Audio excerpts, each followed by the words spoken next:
Hi friends, நம்ம கரூர் தாந்தாண்டிமலை பெருமாள் கோயில் இன்றைக்கி சர்வ ஏகாதேசி தேய்பிறை எல்லாம் கோயிலுக்கு வந்திருக்கோம். வாங்க பார்க்கலாம் கோயிலை.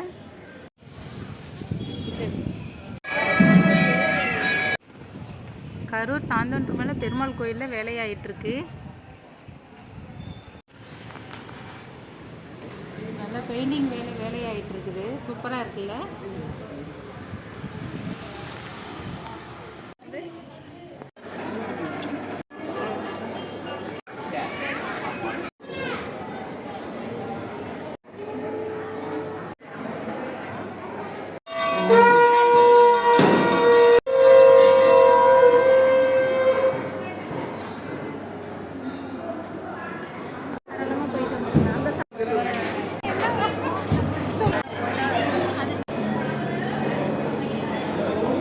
இந்த வீடியோ பிடிச்சிருந்தா லைக் பண்ணுங்கள், ஷேர் பண்ணுங்கள்.